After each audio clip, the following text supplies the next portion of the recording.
Excuse me, you're in my seat. I specifically requested 1A, and I don't appreciate having to stand here while you play pretend first-class passenger. The words cut through the hushed luxury of American Airlines Flight 447 like a blade through silk.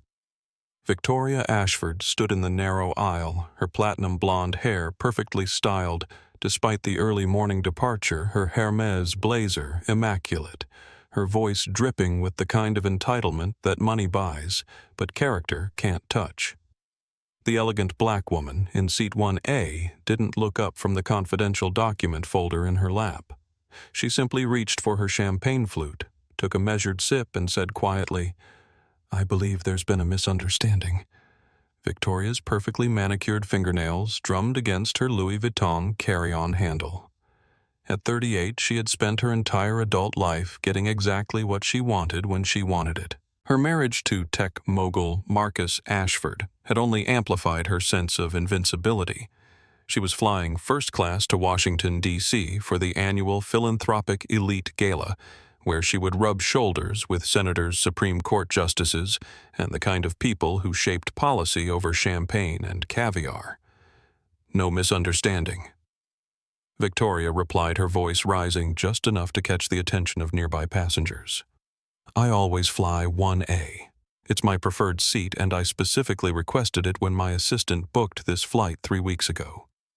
The woman in 1A finally looked up, revealing sharp, intelligent brown eyes that held depths Victoria couldn't even begin to fathom.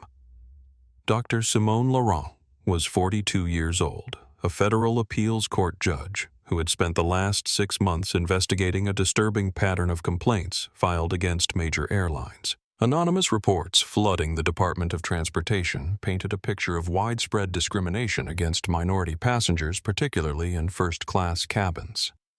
Simone had volunteered to conduct this undercover investigation herself. She believed in seeing problems firsthand rather than reading about them in sanitized reports. This flight to D.C. had been chosen specifically because American Airlines Flight 447 generated more discrimination complaints per capita than any other route in their portfolio. "I have my boarding pass right here," Simone said, calmly reaching into her understated leather portfolio. The boarding pass clearly showed 1A along with her frequent flyer number and confirmation code. Victoria barely glanced at it. Computers make errors all the time. Obviously, there's been some kind of mix-up in the reservation organization. Behind Victoria, other first-class passengers were beginning to take notice. Robert Hamilton, a 55-year-old investment banker in seat 2B, lowered his Wall Street Journal and peered over his reading glasses. Maria Santos, a 34-year-old trauma nurse flying home to see her family, quietly pulled out her phone from seat 1C and began recording.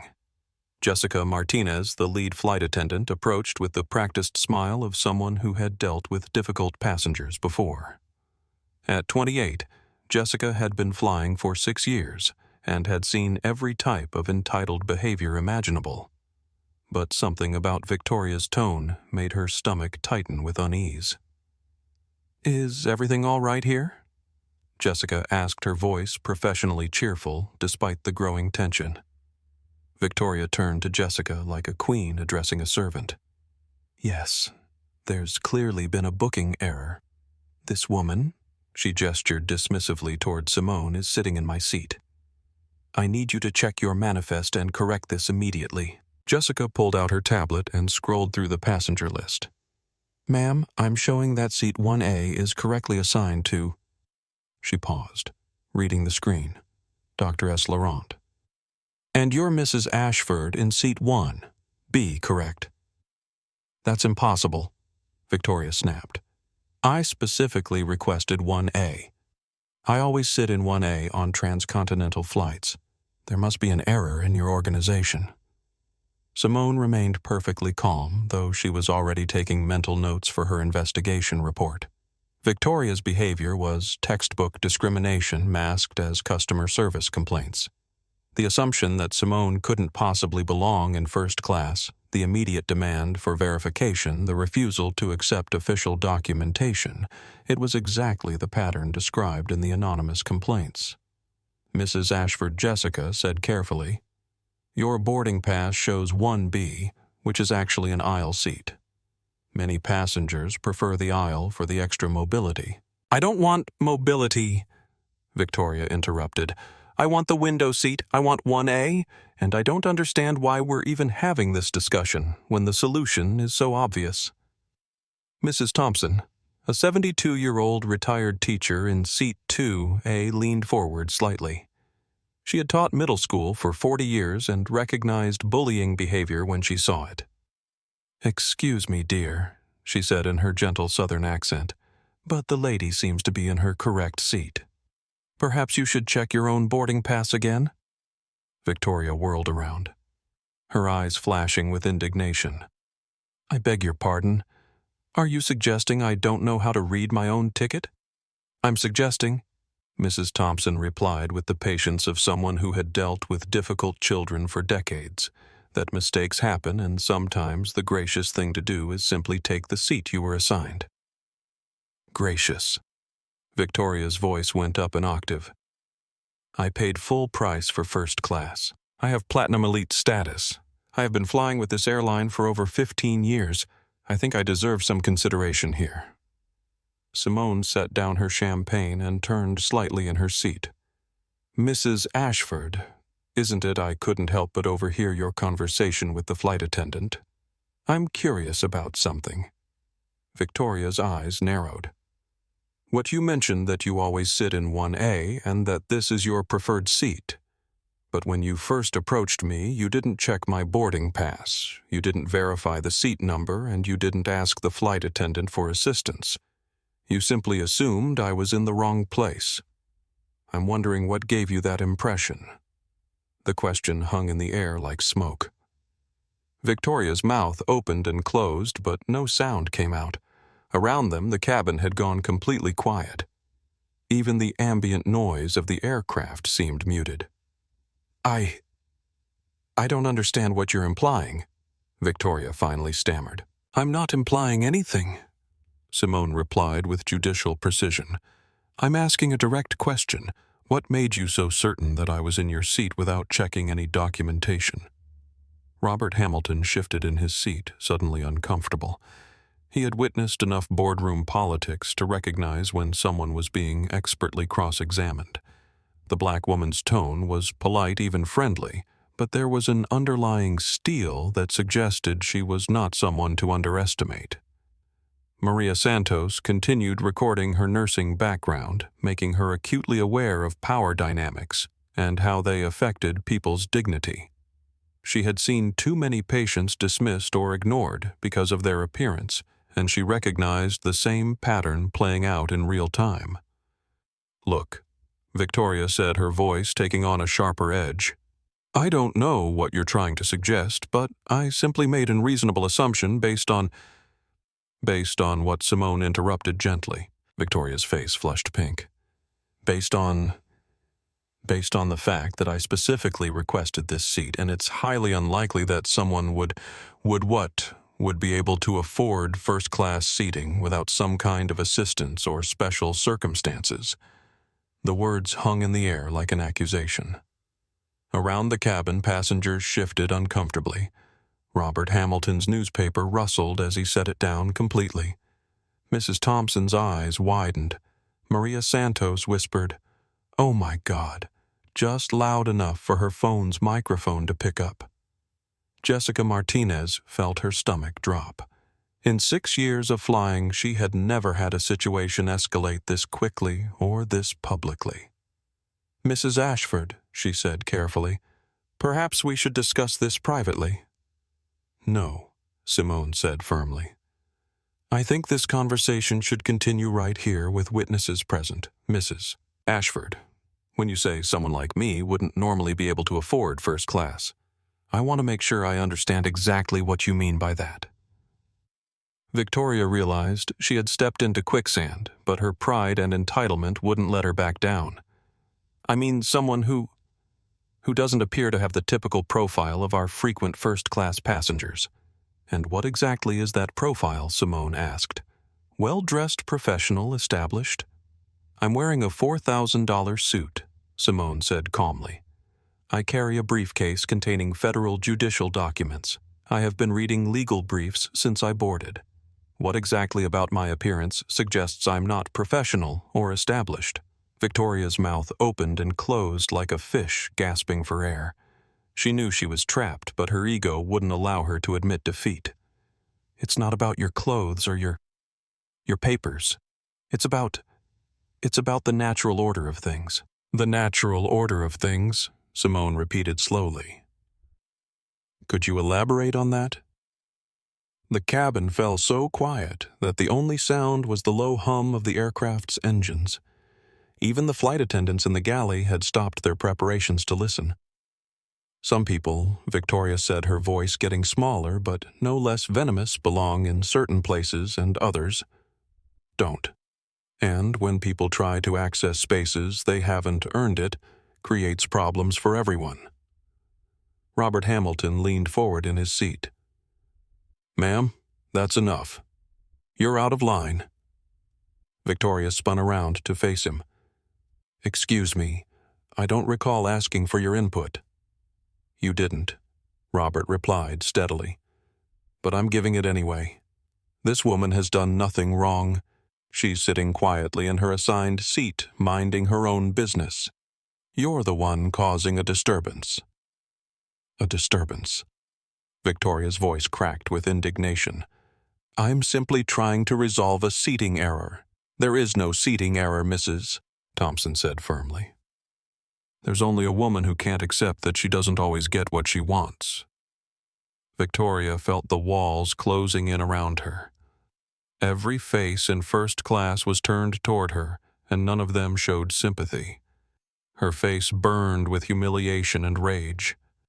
Fine, she said, her voice now loud enough to be heard in coach. Fine. I'll sit in 1B. But I want it noted that this airline's customer service has completely deteriorated and that paying customers are no longer treated with the respect they deserve. She threw her carry-on into the overhead bin with enough force to make the entire compartment rattle, then dropped into seat 1B like a sulking child. But Simone wasn't finished. Mrs. Ashford, before we close this conversation, I want to make sure I understand your position. You believe that I specifically don't belong in first class because of... What exactly? Victoria stared straight ahead, refusing to make eye contact. I've said enough. I don't think you have, Simone continued. You see, I'm curious about something. You mentioned the natural order of things, and people belonging in certain places. You suggested that I somehow haven't earned the right to sit here. I'd like you to explain what you think I would need to do to earn that right. I don't owe you any explanations, Victoria muttered. You're absolutely right, Simone agreed. You don't owe me anything. But you've made some very specific accusations about my worthiness to be here, and I think the other passengers deserve to understand the basis for those accusations. Maria Santos lowered her phone slightly. She's right, she said loudly enough for the entire section to hear. If you're going to accuse someone of not belonging somewhere, you should be able to explain why. I didn't accuse anyone of anything, Victoria protested. You literally said she was playing pretend, Robert Hamilton pointed out. That's an accusation. You said there was an obvious solution, Mrs. Thompson added, implying that she should move. You questioned her ability to afford first class. Maria Santos continued. That's definitely an accusation. Victoria felt like she was being attacked from all sides. Look, I don't know who any of you people are, but I am Victoria Ashford. My husband is Marcus Ashford, CEO of Ashford Technologies. We are platinum elite members of this airline. We donate millions of dollars to charity every year. We know senators, governors, even Supreme Court justices personally. I am not some random person you can gang up on and intimidate. Simone's eyebrows rose slightly. Supreme Court justices, you say? How fascinating. Which ones? Victoria waved her hand dismissively. Justice Morrison. Justice Chen. We attend the same social functions, move in the same circles. The point is, I'm not someone you want to cross." "Is that a threat?" Simone asked mildly. "It's a statement of fact," Victoria replied. "Some people in this world have influence and others don't. And people without influence should be very careful about how they treat people who do." The conversation had taken a dark turn. What had started as a seating dispute had evolved into something much more sinister. Victoria had revealed not just her racial bias, but her entire worldview, a hierarchy where power and money determined human worth, where people like Simone existed only at the sufferance of people like her. "You know what I find interesting?" Simone said conversationally. "Your assumption that I don't have influence, that I don't move in important circles, that I don't know powerful people. You seem very certain about my place in your hierarchy. I'm curious how you determine that so quickly." Victoria turned to look at Simone for the first time since sitting down. "It's obvious," she said simply. Obvious how Victoria's mask of civility finally slipped completely. "Look at you," she said with naked disdain. "Just look at you." The words hit the cabin like a thunderclap. Even the flight attendants in the galley stopped what they were doing and stared. It was the kind of statement that couldn't be walked back or explained away. It was pure, undiluted prejudice delivered with the confidence of someone who had never faced consequences for her beliefs. Simone nodded slowly, as if Victoria had just confirmed something she had suspected all along.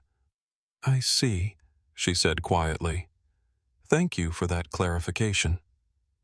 She pulled out a small digital recorder from her briefcase and set it on her tray table. "Mrs. Ashford, would you mind repeating that last statement for the record?" Victoria's eyes widened as she realized what had just happened. "What? What is that?" "This," Simone said calmly, "is a federal recording device, and this entire conversation has just become evidence." Victoria stared at the recording device like it was a coiled snake. "Evidence. Evidence of what?" "You can't record me without my permission. Actually," Simone replied with the patient tone of someone who had explained legal concepts thousands of times in federal investigations, one-party consent applies. And since this is now an active investigation into potential civil rights violations, everything you've said has been properly documented. Civil rights violations. Victoria's voice cracked. "This is insane. I haven't violated anyone's civil rights. I simply wanted to sit in my preferred seat." Robert Hamilton leaned forward, his business instincts telling him that the situation had just become far more serious than anyone had realized. "Ma'am," he said quietly to Victoria, "maybe you should stop talking." "Don't tell me what to do," Victoria snapped. "I haven't done anything wrong. This woman is trying to entrap me with some kind of setup." Maria Santos continued recording on her phone, but now she was also taking notes. As a trauma nurse, she had been trained to document everything carefully when situations involved potential violence or discrimination.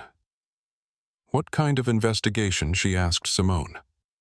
"The Department of Transportation has been receiving complaints about discriminatory treatment of minority passengers on commercial flights," Simone explained. "Specifically, complaints about assumptions made regarding their ability to afford first-class accommodations, questioning of their documentation, and attempts to relocate them to economy seating." Victoria's face went white. "You're some kind of government agent." "I'm a federal judge conducting an official investigation," Simone confirmed. "And Mrs. Ashford, you have just provided a textbook example of every behavior pattern we've been investigating." "This is entrapment," Victoria shrieked loud enough that passengers in coach turned to look. "You deliberately sat in my seat to provoke this reaction." "Your seat?" Simone asked. "Mrs. Ashford, you've now claimed seat 1. It belongs to you despite having a boarding pass for 1B, despite being shown the official passenger manifest confirming my assignment, and despite having no legal or contractual right to that seat." Why do you believe seat 1A belongs to you? Victoria felt like she was drowning. Every answer she gave seemed to make things worse, but she couldn't stop herself from talking. Because I always sit there. Because I'm a loyal customer. Because I pay full price. Because I deserve it more than... She stopped herself just in time, but the damage was done. More than who? Simone asked softly. Victoria's mouth snapped shut. More than me? Simone continued. And why do you deserve it more than me, Mrs. Ashford? The cabin was dead silent except for the low hum of the engines. Even the flight attendants had stopped their pre-flight service to listen. Jessica Martinez stepped forward, her face pale. Ladies, perhaps we should... No, Simone said firmly. Mrs. Ashford has made some very serious accusations about my right to be here. She's questioned my documentation, my financial status, my worthiness to occupy this seat. She's threatened me with her husband's influence and name-dropped federal judges. I think she should be given the opportunity to explain her reasoning. Victoria realized she was in a trap, but her pride wouldn't let her back down. Fine. You want to know why I deserve that seat more than you? Because I've been flying first class with this airline for 15 years. Because my family has spent hundreds of thousands of dollars with American Airlines. Because I understand the courtesy and etiquette expected in first-class cabins.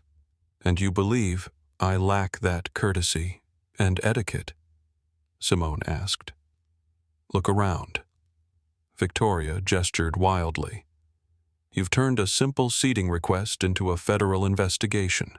You're recording private conversations. You're making a scene that's disturbing every passenger in this section. Is this the kind of behavior you think belongs in first class? Mrs. Thompson spoke up from her seat. Honey, you're the one making a scene. This lady has been nothing but polite. Polite? Victoria laughed bitterly. She's been manipulative and provocative from the moment I spoke to her. How exactly was she manipulative? Robert Hamilton asked. By asking you to explain your statements, by pretending not to understand what I meant, Victoria shot back. By acting innocent when she knew exactly what she was doing. Maria Santos lowered her phone. What exactly did you mean, Mrs. Ashford? Because from where I'm sitting, it looks like you made a lot of assumptions about this woman based solely on her appearance. Her appearance has nothing to do with it, Victoria protested, but her voice lacked conviction. Then what does it have to do with? Simone asked.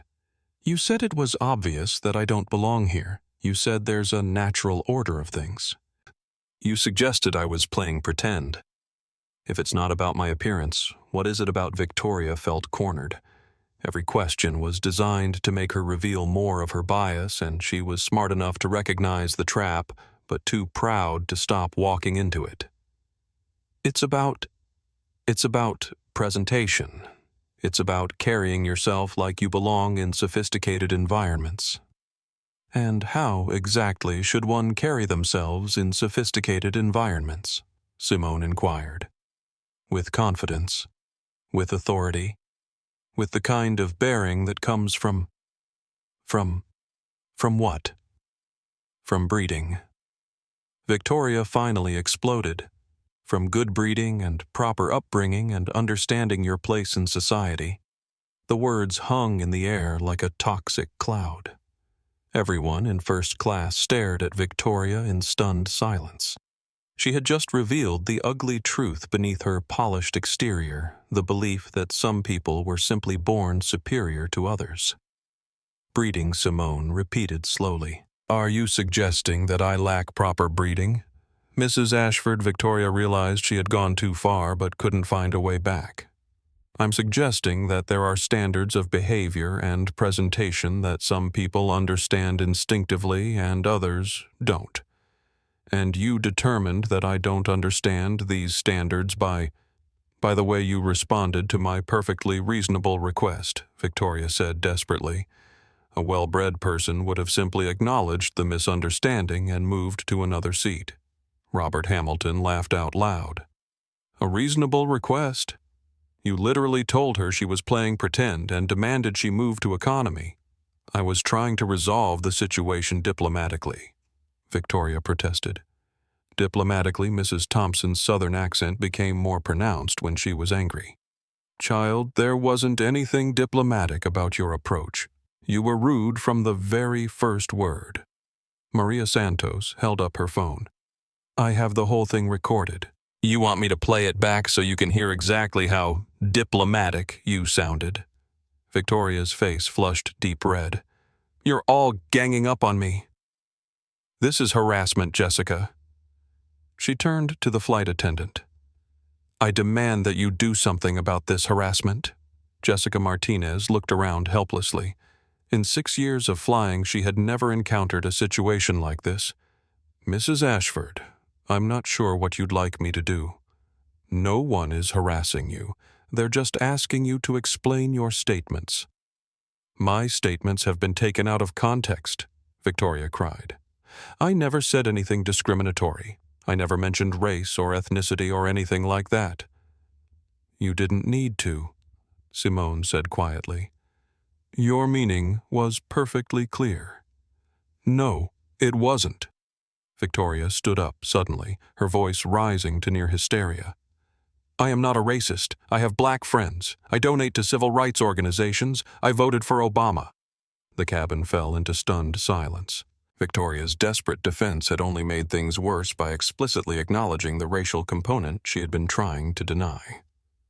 Mrs. Ashford Simone said gently, No one used the word racist except you. Victoria's eyes widened as she realized her mistake. I didn't mean... That's not what I... You said you have black friends, Simone continued. I'm curious, do you think your black friends would approve of your behavior today? My behavior has been perfectly appropriate, Victoria protested, but her voice was shaking now. Really? Let's review. Shall we? Simone consulted her small notebook. You approached me without any greeting or courtesy. You demanded that I vacate a seat I was legally assigned to. You refused to accept official documentation proving my assignment. You made assumptions about my financial status. You questioned my right to be in first class. You suggested I was playing pretend. You claimed there had been an obvious error that needed to be corrected. You mentioned a natural order of things that I was violating. You threatened me with your husband's influence and political connections. You said it was obvious that I didn't belong here. You claimed I lacked proper breeding and upbringing. And when asked to explain your reasoning, you told me to simply look at you. Does that sound like appropriate behavior to you? Each item on the list hit Victoria like a physical blow. Laid out in sequence, her actions sounded even worse than she had realized. You're twisting my words, she said weakly. I'm quoting your words, Simone corrected.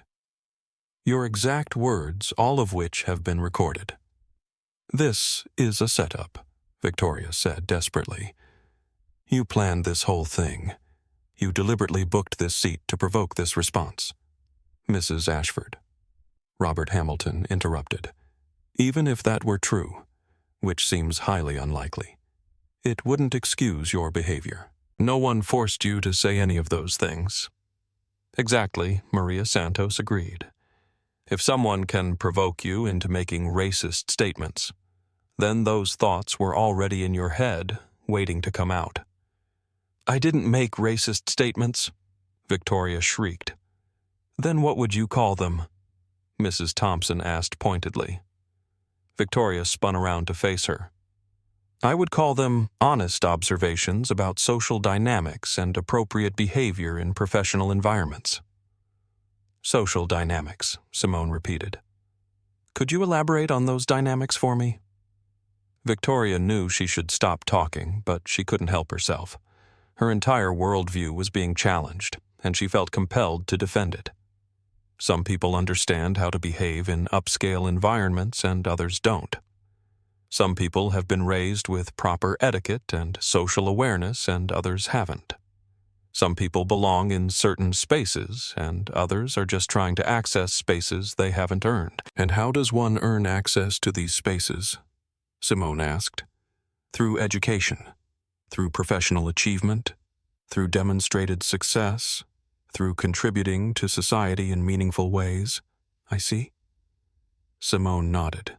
And you've determined that I lack these qualifications because... Victoria's frustration boiled over. Because if you had them, you would understand that first-class seating arrangements are about more than just who paid for a ticket.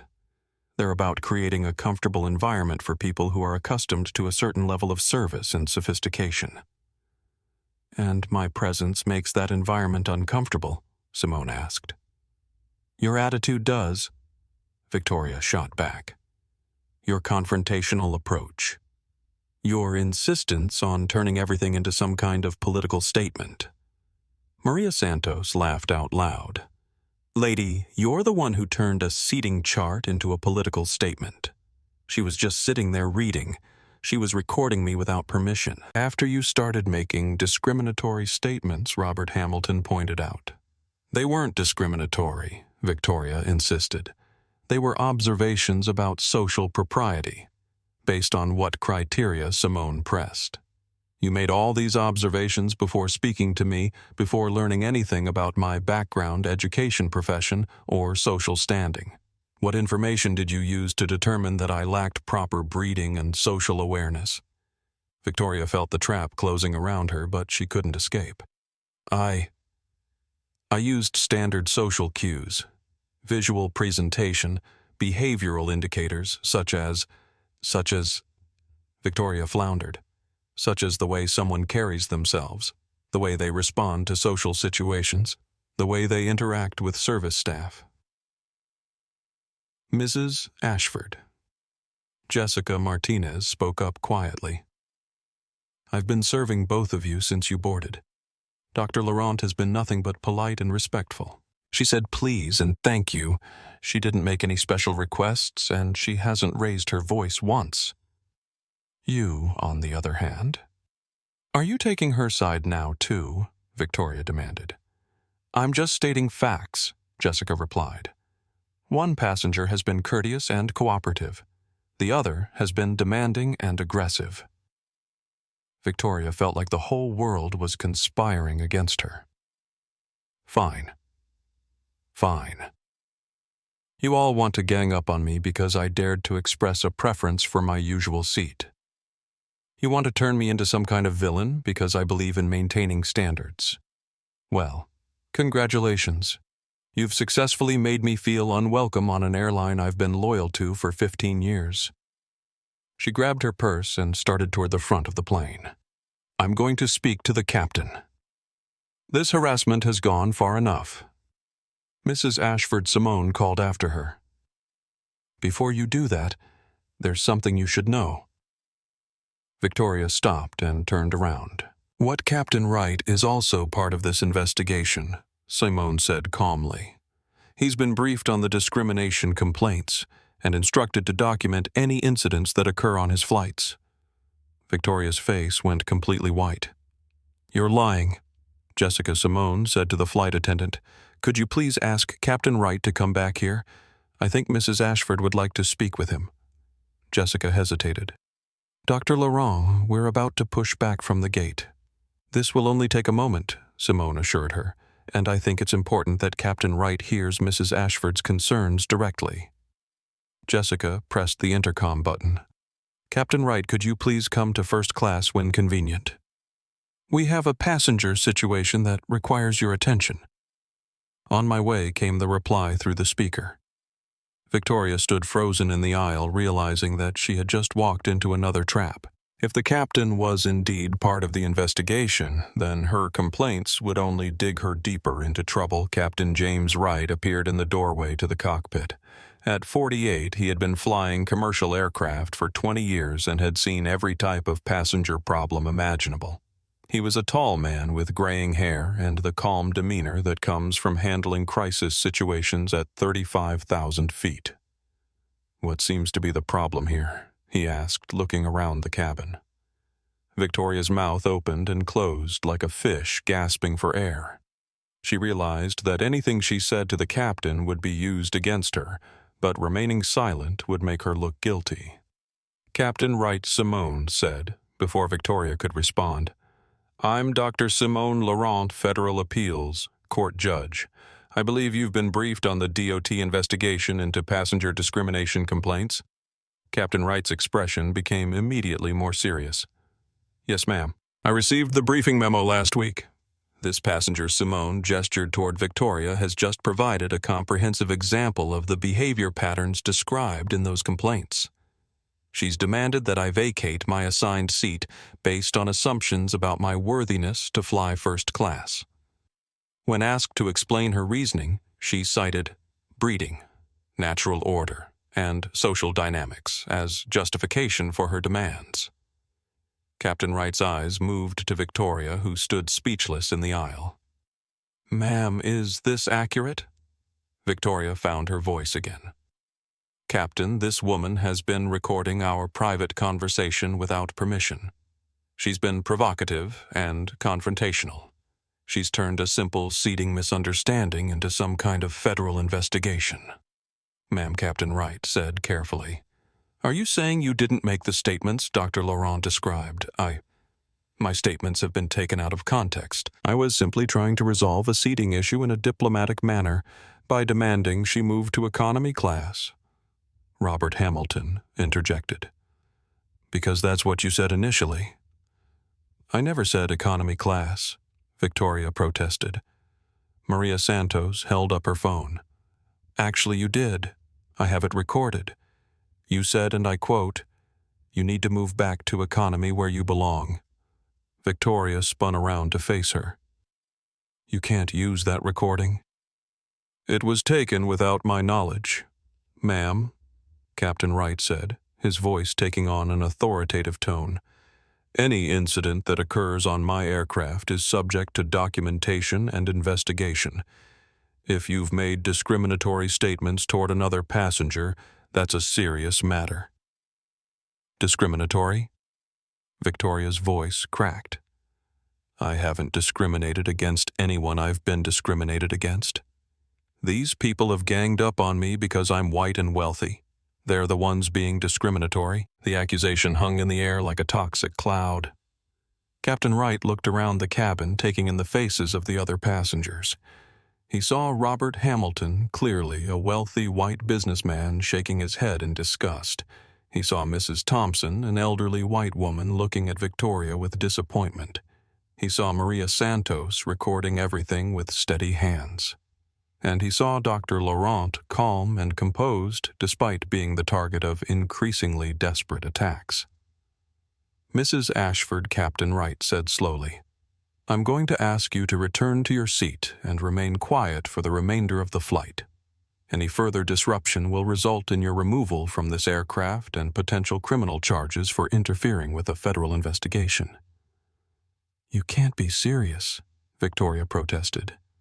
"I'm the victim here. I'm the one being harassed and intimidated." "Ma'am, return to your seat now," Captain Wright said firmly. "This is not a request." Victoria looked around the cabin one more time, seeing nothing but hostile faces and recording devices pointed in her direction. She realized that she had lost completely, not just the seat, not just the argument, but her entire social standing. Everything she had said was being documented, recorded, and would likely be shared across the internet within hours. She stumbled back to seat 1B, her face burning with humiliation and rage. But as she sat down, she made one final, catastrophic mistake. She pulled out her phone and began typing furiously. Within moments, she had posted on her Instagram account, which had over 50,000 followers, being harassed by angry minority passengers on at American Air Flight 447, demanding special treatment and calling everything racist when they don't get their way. This is what's wrong with America today. Hashtag first class problems. Hashtag entitlement. Hashtag real talk.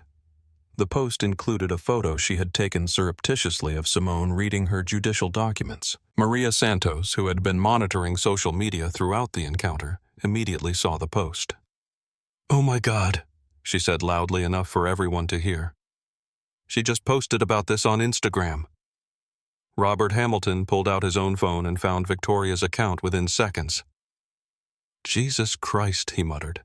"She called Dr. Laurent an angry minority, demanding special treatment." Mrs. Thompson shook her head sadly. "That poor child just doesn't know when to stop digging." Captain Wright, who had started back toward the cockpit, stopped in his tracks. "What did she post?" Maria Santos read the post aloud, her voice dripping with disgust. "Being harassed by angry minority passengers on American Air Flight 447, demanding special treatment and calling everything racist when they don't get their way. This is what's wrong with America today." Captain Wright's face darkened. "Mrs. Ashford, did you just post defamatory content about this incident on social media?" Victoria realized she had made a terrible mistake, but her pride wouldn't let her admit it. "I posted my honest experience of this flight. I have the right to share my perspective, ma'am. You've just committed defamation against a federal judge conducting an official investigation. You've also violated airline policy regarding social media posts that could damage the company's reputation." Simone remained calm throughout the exchange, but she was taking detailed notes. Victoria's social media post would be crucial evidence in her investigation report. It demonstrated that the discriminatory behavior wasn't just impulsive words spoken in anger. It was a deliberate pattern of thought that Victoria was comfortable sharing with thousands of followers. "Dr. Laurent," Captain Wright said, turning to her, "I apologize on behalf of American Airlines for this passenger's behavior. This is not representative of our company values or policies." "I appreciate that," Captain Wright Simone replied. "And I want you to know that your professional handling of this situation will be noted positively in my report." Victoria's head snapped up. "Your report?" Simone turned to look at her with eyes that held the weight of federal authority. "Mrs. Ashford, this entire incident will be documented in my official investigation report to the Department of Transportation, the Department of Justice, and the Federal Aviation Administration. Your statements, your behavior, and your social media post will all be included as evidence of the discriminatory practices this investigation was designed to uncover." Victoria felt the blood drain from her face. "You can't do that." "This was a private conversation. This was a public incident on a commercial aircraft involving federal civil rights violations," Simone corrected. "And your social media post made it even more public." "Civil rights violations," Victoria whispered. "I haven't violated anyone's civil rights. Mrs. Ashford, you've denied me service based on racial assumptions, attempted to force me to relocate, based on discriminatory criteria, made public statements designed to damage my reputation, and posted defamatory content that could be considered hate speech under federal guidelines." Victoria began to hyperventilate. This can't be happening." "This was just a misunderstanding about a seat assignment," No, Simone said quietly. "This was a revelation about who you really are when you think no one important is watching." The massive Boeing 777 pushed back from the gate at exactly 8:47 a.m. But the real turbulence was just beginning inside the first-class cabin. Victoria sat rigid in seat 1B, her phone clutched in her trembling hands as she watched her Instagram post explode with comments. What had started as 50,000 followers seeing her perspective had quickly spiraled into something far more dangerous. "Mrs. Ashford," Maria Santos said quietly, "you might want to see this." Victoria looked up to find Maria holding her phone screen toward her. The display showed Twitter, where someone had screenshot Victoria's Instagram post and shared it with the caption, "Karen Alert. Racist woman on American Airlines calls federal judge angry minority for sitting in first class. This is what privilege looks like." The tweet already had 2,000 retweets and 5,000 likes, and the numbers were climbing rapidly. That's not what happened," Victoria stammered. That's exactly what happened, Robert Hamilton said, showing his own phone screen. And now it's trending. Hashtag Seat 1A, hashtag First Class. Karen, hashtag American Airlines Racism. Congratulations, Mrs. Ashford. You're famous. Victoria felt the walls of her carefully constructed world crumbling around her. Her Instagram post had been meant to garnish sympathy from her followers, to position herself as the victim of political correctness run amok. Instead, it had become evidence of her own bigotry screenshot and shared across multiple platforms faster than she could comprehend. Dr. Simone Laurent watched the social media explosion with the detached interest of a federal judge reviewing evidence. She had seen this pattern before privileged individuals so accustomed to having their prejudices validated by their social circles that they couldn't recognize how their behavior appeared to the outside world. Mrs. Ashford Simone said calmly, "I think it's time you understood exactly who you've been speaking to for the past hour." Victoria looked up from her phone, her face pale. "What do you mean?" Simone reached into her leather briefcase and withdrew a small black folder. She opened it carefully and turned it toward Victoria and the other passengers.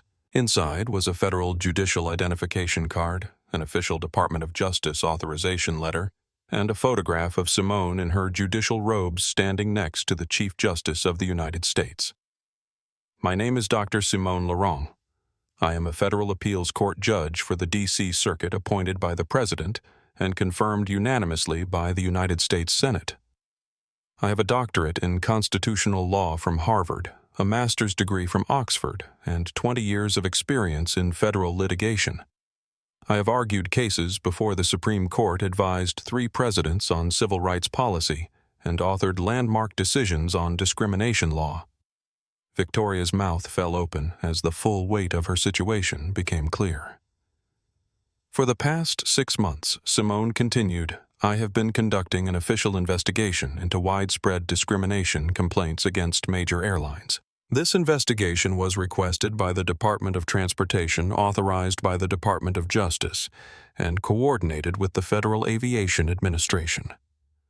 She pulled out another document.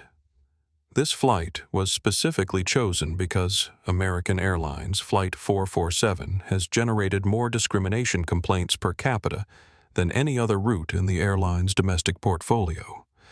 I volunteered to conduct undercover assessments to observe discrimination patterns firsthand.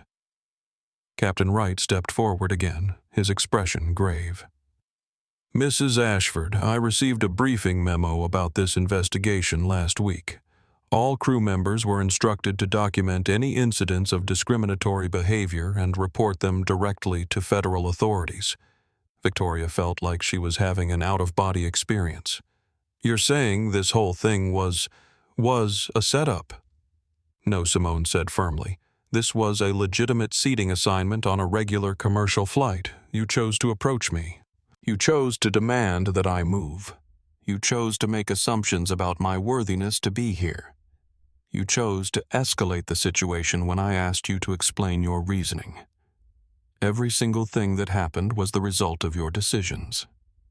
Jessica Martinez stepped forward holding an official-looking tablet. "Mrs. Ashford, I need to inform you that this entire incident has been recorded by our cabin monitoring system. All commercial flights are equipped with audio and video recording devices for security purposes."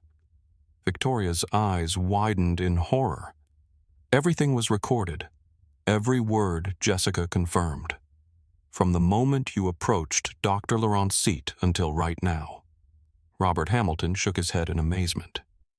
"Lady, do you understand what you've done? You just provided a federal judge with a perfect case study of airline discrimination, on camera, with multiple witnesses, while she was conducting an official investigation." Mrs. Thompson leaned forward in her seat.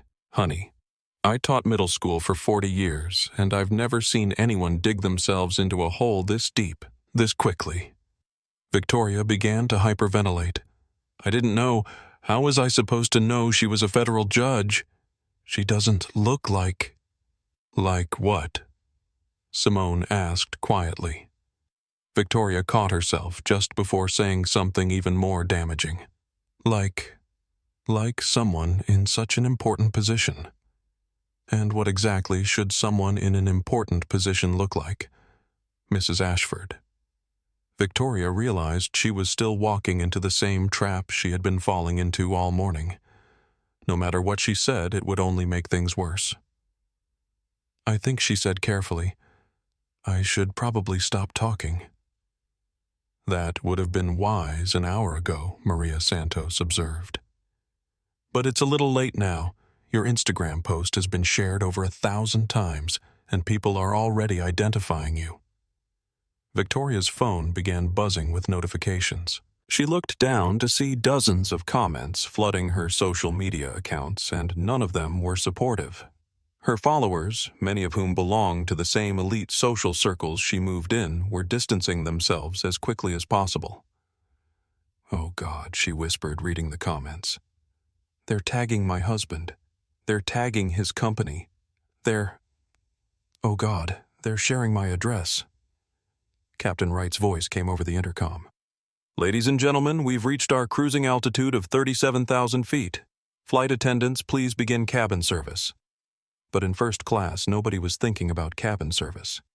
They were watching a woman's entire life implode in real time. Simone's phone buzzed.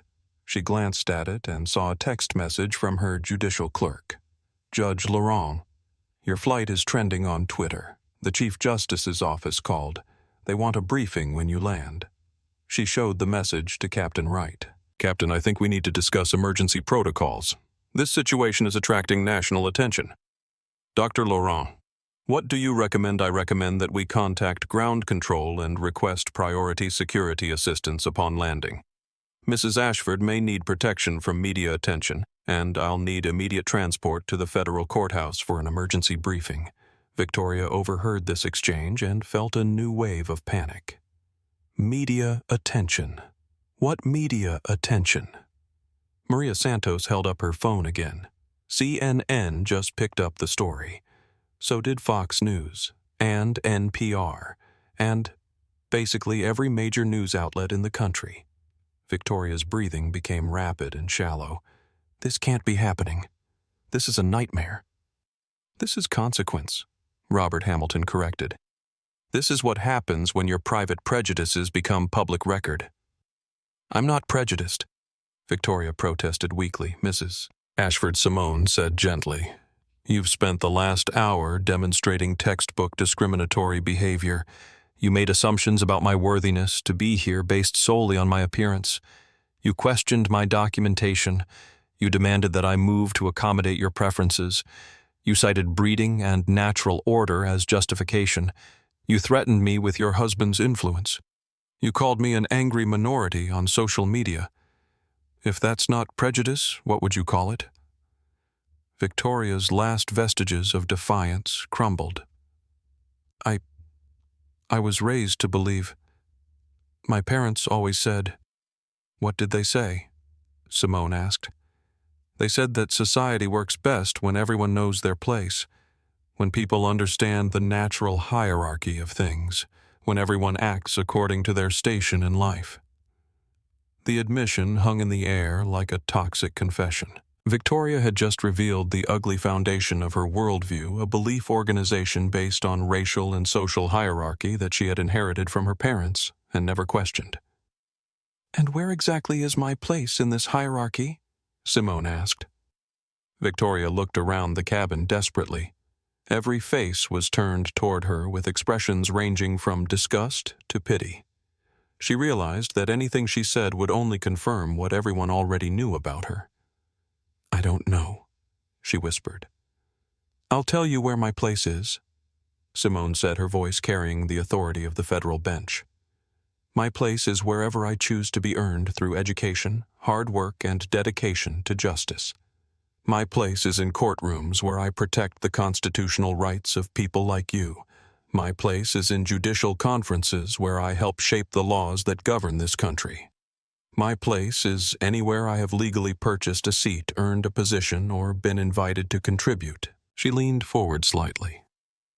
And, Mrs. Ashford, My place is definitely in the position to ensure that your behavior today has appropriate consequences. Victoria began to sob quietly. What kind of consequences? That depends, Simone replied. This incident will be included in my federal investigation report. Your statements and behavior will be documented as evidence of discrimination patterns in commercial aviation. Your social media posts will be analyzed by Justice Department specialists who study hate speech patterns. Captain Wright stepped forward again. Mrs. Ashford, American Airlines will also be conducting its own investigation. Your behavior today violates multiple company policies, and your social media post could be considered defamatory toward our crew and passengers. What does that mean? Victoria asked. It means you'll likely be banned from flying with American Airlines, Jessica Martinez answered. And since this incident involves federal civil rights issues, that ban will probably be shared with other major carriers. Victoria's sobs became louder. You're destroying my life over a seat assignment. No, Robert Hamilton said firmly. You destroyed your own life by revealing who you really are when you thought no one important was watching. Mrs. Thompson reached across the aisle and patted Victoria's shoulder gently. Honey, this isn't about a seat assignment. This is about fundamental respect for other human beings. And that's something you can still learn if you choose to. Victoria looked up at the elderly woman through her tears. How do I come back from this? You start, Mrs. Thompson said kindly, by taking responsibility for your actions instead of blaming everyone else. You acknowledge that your behavior was wrong, you educate yourself about why it was wrong, and you spend the rest of your life proving that you can be better. Maria Santos lowered her phone for the first time since the incident began. The first step is accepting that your worldview has been fundamentally flawed. The second step is doing the hard work to change it. Victoria wiped her eyes with a cocktail napkin. Dr. Laurent, I owe you an apology. Simone studied her for a moment. What exactly are you apologizing for Mrs. Ashford for treating you disrespectfully, for making assumptions about you, for demanding that you move from your seat? And Victoria struggled to find the words. For judging you based on your race instead of your character. Simone nodded slowly. That's a beginning. But apologies are just words, Mrs. Ashford. The real question is whether you're willing to do the work to change your fundamental beliefs about human worth and dignity. I don't know, Victoria admitted. I don't even know where to start. You start, Simone said, by recognizing that every person on this planet deserves the same basic respect, regardless of their race, ethnicity, economic status, or social background. You start by acknowledging that your discomfort with my presence in first class was based on prejudices you learned, not truths you discovered. Captain Wright's voice came over the intercom again. Ladies and gentlemen, we're beginning our descent into Reagan National Airport. Flight attendants, please prepare the cabin for landing. Victoria looked out the window at the approaching city below. What happens when we land? When we land, Simone said. You face the consequences of your choices. You go home to a husband who's probably fielding phone calls from reporters. You deal with social media attention that will likely last for weeks. You discover whether your friends and business associates will stand by you or distance themselves. She packed her judicial documents back into her briefcase. But Mrs. Ashford, you also get an opportunity that many people never receive the chance to truly examine your beliefs and choose whether to change them. Victoria nodded numbly. And what about you? What happens to you? I complete my investigation report. I testify before Congress about discrimination in commercial aviation. I work with airline executives to implement training and policy changes. I help create an organization where future passengers won't experience what I experienced today. As the plane descended toward the runway, Victoria felt the weight of her situation settling on her like a physical burden. Her Instagram post had been shared thousands of times. News outlets were covering the story. Her name, her husband's business, their social standing, everything was in jeopardy because she couldn't accept sitting in 1B instead of 1A. "Dr. Laurent," she said quietly, "I know my apology doesn't undo what I did. But I want you to know that I'm going to try to learn from this. I'm going to try to be better." Simone looked at her with eyes that had seen too many empty promises to be easily convinced. "Mrs. Ashford, change is possible, but only if you're willing to confront uncomfortable truths about yourself. It requires acknowledging that the worldview you inherited from your parents was wrong. It requires accepting that people you've looked down on might be more accomplished, more intelligent, and more worthy of respect than you realized." The plane touched down with a gentle bump, and passengers began stirring in their seats. Most importantly, Simone continued, it requires recognizing that human worth isn't determined by wealth breeding or social connections. It's determined by character, compassion, and how you treat people when you think no one is watching. As the aircraft taxied toward the gate, Victoria caught a glimpse of the crowd gathered outside the terminal. News vans, camera crews, and reporters were already assembled waiting for the most infamous passenger of Flight 447 to emerge. "They're all here for me, aren't they?" Victoria asked. "They're here for the story," Simone replied. "Whether that story becomes one of disgrace or redemption is entirely up to you." The plane pulled up to the gate and passengers began gathering their belongings. Victoria sat motionless in seat 1B staring at her phone as the notifications continued to pour in. Dr. Simone Laurent gathered her papers, straightened her suit, and prepared to face a media circus that would launch a national conversation about discrimination, privilege, and the price of prejudice. She had boarded this flight as an undercover investigator and was leaving as the face of a federal civil rights case that would change aviation policy forever. As passengers began filing off the plane, Victoria made one final desperate plea. "Doctor, Laurent isn't there. Anything I can do to fix this?" Simone paused in the aisle and looked back at her. "Mrs. Ashford, some things can't be fixed. They can only be learned from. The question is whether you'll use this experience to become a better person, or whether you'll spend the rest of your life making excuses for who you used to be." With that, Dr. Simone Laurent walked off Flight 447 and into history, leaving Victoria Ashford to face the consequences of her choices and the long, difficult road to redemption. 6 months after Flight 447 landed at Reagan National Airport, the reverberations were still being felt across the aviation industry and beyond. Dr. Simone Laurent's investigation report became the foundation for the most comprehensive anti-discrimination reforms in commercial aviation history. New federal regulations required mandatory bias training for all airline personnel, established independent review boards for discrimination complaints, and created real-time monitoring organizations to protect passenger rights. Her calm dignity in the face of Victoria's hatred became a textbook example of how true authority operates not through volume or aggression, but through unwavering principle and strategic action. Victoria Ashford's life imploded completely.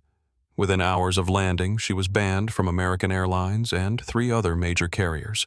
Her husband, Marcus, filed for divorce after his company lost millions in contracts due to the association with the viral incident. Their Greenwich estate went into foreclosure, and Victoria found herself working as a receptionist in a suburban medical office, riding public transportation and living in a modest apartment. The irony wasn't lost on anyone. She had fought so desperately for a first-class seat that she ended up losing her privileged place in society entirely. Personal reflection. From your channel host. This story taught me that real strength isn't about demanding respect. It's about commanding it through character. Dr. Laurent never needed to shout because her integrity spoke louder than any voice ever could. She showed us that when you know who you are, nobody can tell you where you don't belong. Victoria's mistake wasn't just racism. It was assuming that money could buy her immunity from consequences. But karma doesn't check your bank account.